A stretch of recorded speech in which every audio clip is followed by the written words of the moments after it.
Yo, what's up everybody? It's Chance from the Game Board here, and today I'm going to show you how easy it is to add a GameToppers table to your home gaming setup. Now here at the Game Board, we've got everything that you need to make this happen. We've got cameras, we've got lights, we've got games, we've got mics, we've got the people, everything that you need. The one thing we have been missing since day one is the centerpiece of the presentation. That's right, the table. Now Purple Bertha has gotten us through to this point, but now it is time to replace her with the new hotness. No more talking, let's get to building.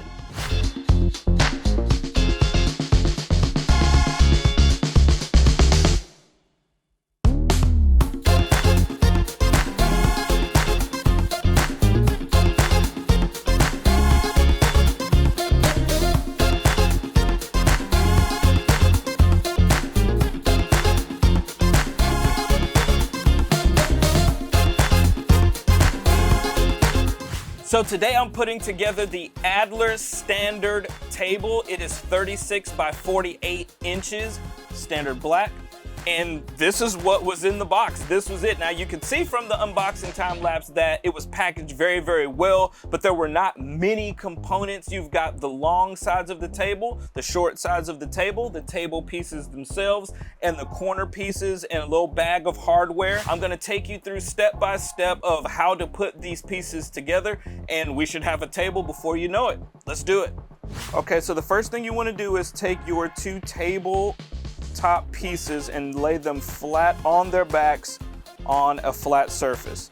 Now I have the Adler size, so I only have two pieces. Your table may have more pieces, but this is an installation video specifically for the Adler size, and so I only have two tabletop pieces to work with here. Okay, these two pieces here, now that it's on its back, you will see that one slides inside of the other. There's no way to get this wrong, so you're gonna wanna go ahead and do that. But what you're looking for is to try to get a straight line along this corner here. As good as you can. It's not gonna matter too much because in the next step that will correct itself, but you're gonna want it close for the next step. Once those are secured into each other, we can move to adding on the end pieces of the table. So this is the part of the table that the rail is going to slide onto. Remember that everything is upside down, so flip that rail upside down when you're trying to put it on so that it matches the groove that it needs to slide onto easily. Again, there's only one groove on there that is the size that you need, so you cannot really mess this up unless you're absolutely trying to force it on a way that it does not go.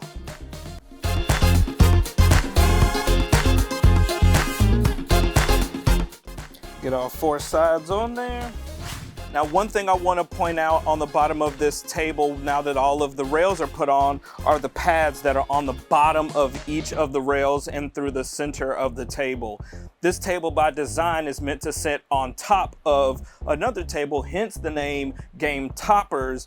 These pads allow for the table to not only not move, but also protect the furniture that's underneath. Now, they do have leg kits, we'll get to that later on, but the general function of the table is meant to sit on top of another table, and these pads allow for that to happen. No movement and protection of the furniture underneath. Now, the only thing left to do is to add the corner pieces to the table. You'll notice here that there are two holes on each of the corner pieces. You're going to want to line those up with the holes on the ends of the rail pieces and take two of your screws and screw them in on both sides of the rail, and it should hold everything securely in place. Okay, so remember that you are upside down still, so if the holes don't line up, it's probably because you forgot to flip that corner piece over and line it up with the holes. Now, I like to use the method of screwing things in just enough so they catch before I do any real tightening, only to make sure everything is in fact going to fit. Like for example, this rail is a little too far from that, so I'm just gonna scoot it over a little bit until it gets there, and then line the holes up, hand tighten.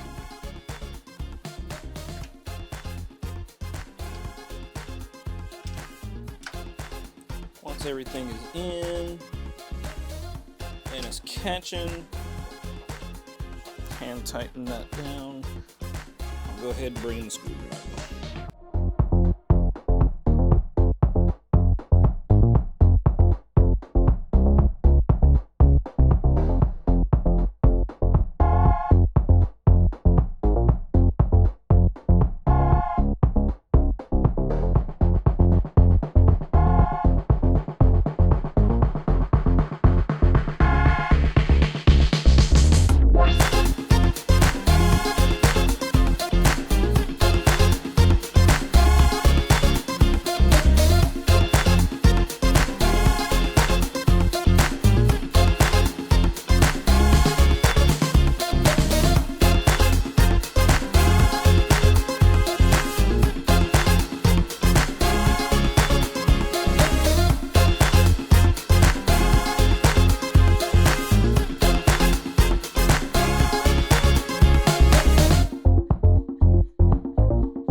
All right, so the last part that you need to do is screw these screws into these holes that are on the bottom of the railings.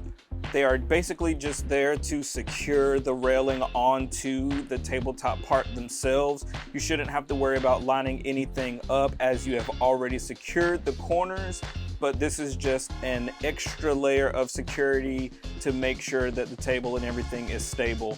This part you probably will want to use a drill, and all you have to do is take your screw and drill it into the pre-made holes that are on the bottom of the railing. There are 2 on the short rails and 1 on each of the long rails, and after you do that, you should be good to go.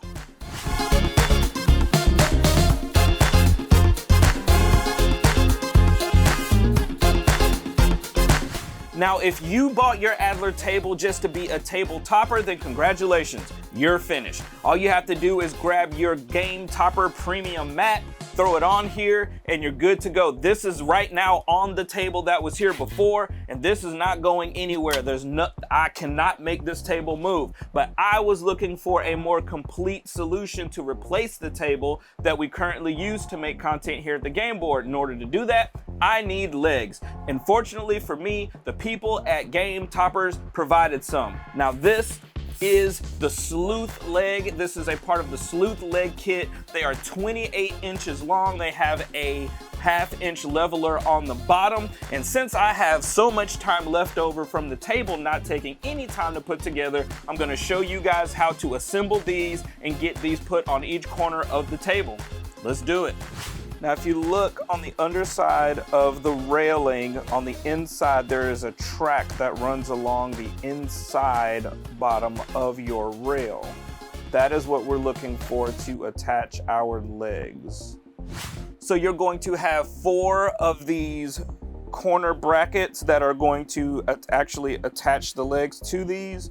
And they have 6 holes on them, but you're only going to use 4. You'll use the other ones. I'm assuming if you have a bigger table, there's a different layout for the legs. But for these, we're only going to use the 2 edges that run along the corner here, inside of this track here, like so. So in order to do that though, we're going to have to use these bolts and these hammer screws that are provided. You're only going to have to use 4 of those, but we're going to get a little closer so you can see what I'm doing.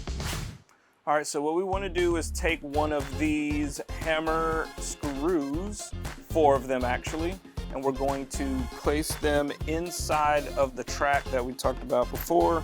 All you have to do is throw them in there and twist. Throw another one in there and twist. And then we're gonna go on the inside corner here, throw one in, and twist. other one in here and twist. All right. Now that all those are in there, we're going to take the bracket and we're going to line it up on the holes. Even though it's twisted, they will still move, so you can line them up. Boom, on there. Then do the same thing on the other side here. Boom. It came out. There we go. Next, we're going to take these bolts and put them onto the screws that we just placed. Now, in order to make this easier for me, I push the screws on the right side to the right and the ones on the left side to the left. It just gets them kind of as far apart as possible. Makes it easier for me to get to where I need to get and put them on. Now I'm just hand tightening at first, because I just want to make sure everything is where it is supposed to be and is going to fit before I start grabbing tools and whatnot. It's just a general practice I do when I put things together. I don't know if that's a professional thing. I'm not a professional. That's just something that I do. All right, once these get kind of hand tightened on here, like that. Okay. Now with your legs, you are going to get a tool like this for putting the bolts on. Immediately, I know you're going to think that you have a tool in your toolbox or kit that will do this a lot better and a lot faster. This is a pro tip from me to you. You do not. Use this tool. I know doing it by hand seems like it's going to be the slowest way, but it is a lot faster than searching through all of your tools, putting on all of your attachments, only to realize that you don't have enough room for them to work. Pro tip, use this tool to put the bolts onto your rail to secure your bracket onto the rail.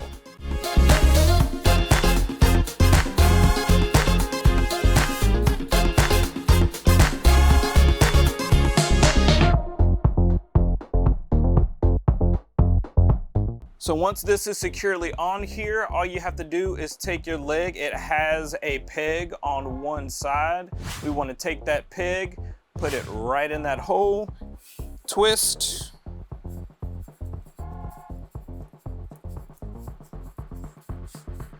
Get it nice and snug on there.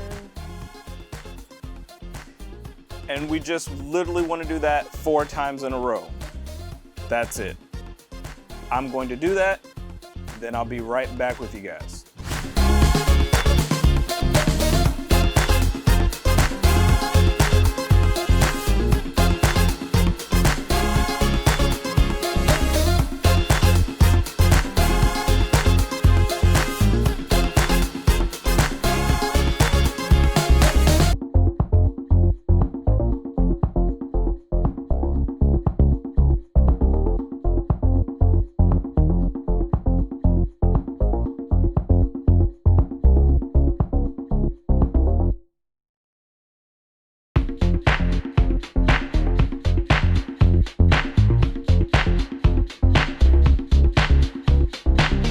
Now, if you've made it this far into the video, congratulations. You are the owner of a table from GameToppers. You have all of the benefits of a premium game table at a fraction of the cost. But no setup would be complete without one of GameToppers' premium game mats. Now, I have the Crimson Red here and the Fantasy RPG mat that was created by artist Brent Woodside. When you buy these mats, they come in their very own branded bag with a vinyl window at the end so you can see what mat is inside of the bag before you open it. These mats are 3 millimeters thick and have a stitched edge. The mat also has the same non-slip material on the bottom like the table does, so it doesn't move around once it's rolled out inside of the table.